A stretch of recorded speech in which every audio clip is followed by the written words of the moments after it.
with an update on my journey to taking part in a ketogenic lifestyle, which basically means cutting out carbs, increasing fats, and eating a moderate amount of protein.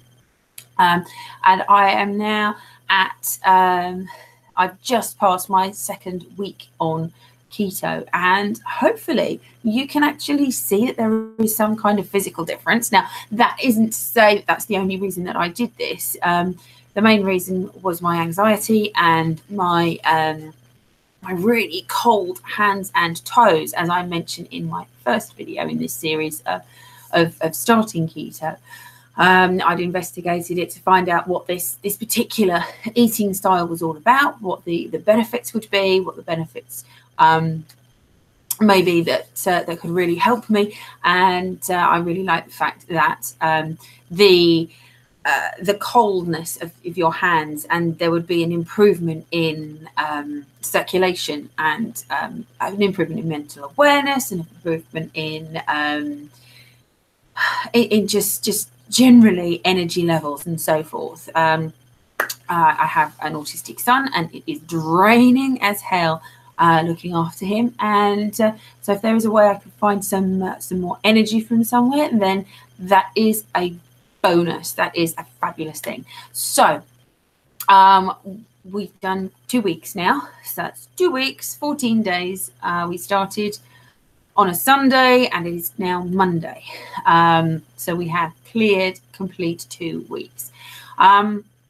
And I would say that I'm very, very happy. It's been a success. I have been hungry maybe once in the first week. And that was first thing in the morning when I hadn't actually got up yet. Or as I was just getting up for the day. I did go through a mild version of keto flu. Now, I'd done a really hardcore Atkins before kids, way before kids, for all sorts of reasons, and for very specific reasons. After 6 months, I stopped, and maybe one day I'll share that with you. But I deliberately stopped at 6 months, and the first time I did low carb, I went through the most horrendous, awful, I thought I was going to die style keto flu. I remember it so vividly. I was on a work trip out. I had to go into London on the train, and on the train on the way home, I felt like I was dying. I had migraine that wouldn't quit. I know I'm pale anyway, but I looked like death. I thought I was going to be sick. I was shaking. I felt like death, and I just stopped off at the first burger place that I could find, ordered a cheeseburger, threw everything else away, and just stuffed this burger in my face on the train like I was some sort of brain dead zombie. It was awful, absolutely awful. And I was expecting to have something similar to that this time around when I started keto. Although I'm guessing that maybe my body has remembered that it used to run on fats, that it did quite like it. It was helpful and handy and all those wonderful things that it was efficient, and so I had a bit of brain fog in the first week. I felt a bit manky around day 3 or 4. Certainly nothing like I had last time. That was truly awful. And I got through that quite quickly. So it's been relatively painless for me to do this. I have lost 13 pounds in 2 weeks, and that isn't actually the reason that I started to do this, although obviously I do have some spare capacity to lose some weight. That was kind of like a bonus. My hands and my feet are still warm. The whole sock thing is remarkable. That still blows my mind. For years, when I've worn socks, the mark of where there's the elastication around the top, even if there's hardly any elastication at all, it was leaving a serious indent in my legs, in the skin of my calves, and it just would take hours and hours to go, and that just doesn't happen now. With the boosted circulation that I've got in my feet are warm, and I don't have these hideous ring indents around my feet anymore, which is fabulous. That's an extra bonus. Once I got through the brain fog on week 1, I'm firing on all cylinders. And if you know me from other things, you may say that's not necessarily a brilliant thing, because I was already firing on all cylinders. But my God, the difference! My brain is just able to cope with things in a far more healthy way. I suffer from anxiety. I don't really want to say I used to suffer from anxiety, but I suffer from anxiety. I don't think I'm brave enough to say after 2 weeks I don't suffer with it anymore. But my brain going round and round and round and round and round when it gets stuck on an idea isn't happening. If I speak about something that's happened that would normally get me stressed, or would historically have got me stressed and upset and my heart rate going, that's not happening. Now I'm able to just talk about it, and my heart isn't going crazy, and I'm not getting all emotional, and that's pretty amazing. Because it means that I'm better able to deal with the kids, and if my son's having a meltdown, then I'm far better placed to be able to deal with it. I'm feeling much stronger mentally, and that's not really something that I was expecting to come out of this. I was thinking maybe I'd get some clarity, but I didn't think I'd be feeling mentally strong. Even if something is not going brilliantly, I'm not really that fazed by it in the way that I would have been in the past. So that's something I'm going to definitely keep an eye on and see what happens over the coming weeks, because that would be amazing if that is something that was dealt with by removing sugar and carbs from the diet. That is awesome. What else is there? Energy. I have energy throughout the day. It doesn't dip off. I don't get too much to do and I haven't got any time, so I'm actually going to do nothing, which is just terrible.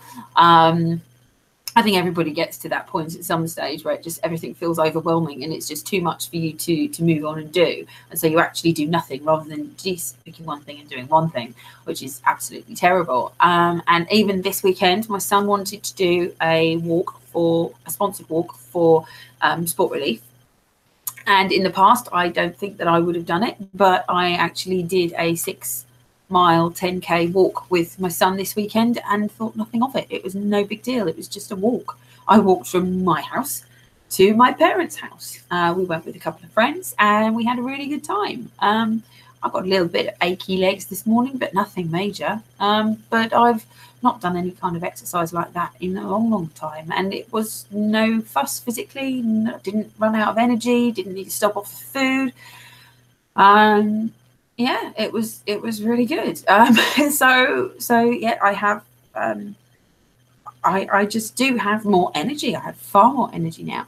When I go to bed, I sleep. I just go to sleep. Not that I had major problems with sleep. Sometimes my brain would whir around and I'd be worrying and stressing and fretting, and that would then have an impact on sleep. And so that hasn't happened for the last week and a half or so. So yeah, I'm saying that I really like it. I like what's happening. When I did Atkins like a million years ago, I ate the same food day in, day out. It was boring, it was repetitive, it was dreadful. Things have moved on dramatically in the last 13 years, and there are now recipes and places you can go and sensible alternatives, and I'm really excited. I'm actually Brad and I are going to be putting together a blog site, a website for Slightly Dysfunctional, and it's not there yet, but it will be there soon. And on there we're going to be putting our favorite recipes. So Amber's lactose intolerant, so we'll have dairy-free recipes, we will have keto-friendly recipes, and we will have family favorites on there. My mom's going to be contributing some of our family favorites, and Rob, our hubby, is going to be contributing some of his favorite meals that he likes to enjoy eating rather than making. But so we'll have a selection of recipes on there, and hopefully some of you will find some of those recipes useful. If they do, then let us know, and we'll do videos for various recipes. There's going to be some quick treats, some quick snacks, quick drinks, our favorite smoothies, all sorts of stuff. So we'll see how that goes. And that is an example of my elevated energy and my brain just going, coming up with new ideas and things to do. So, you know, if it helps other people, then that's fabulous. Hopefully this is going to be of use to you, and I will be recording some more updates on how things are going, how I'm feeling, and my son is also taking part in this diet, and I'll let you know how it's going for him as well, bearing in mind he has a different take on it to other people, and he has been historically food obsessed. So we'll see how that goes, and when he's feeling confident enough to be talking about it publicly, then we'll share. So I will see you soon, and hopefully if this is of interest, then please like the video or subscribe to the channel, or leave me a comment of something that you'd like me to talk about, or if you've got any questions that you'd like to ask. But until then, bye for now.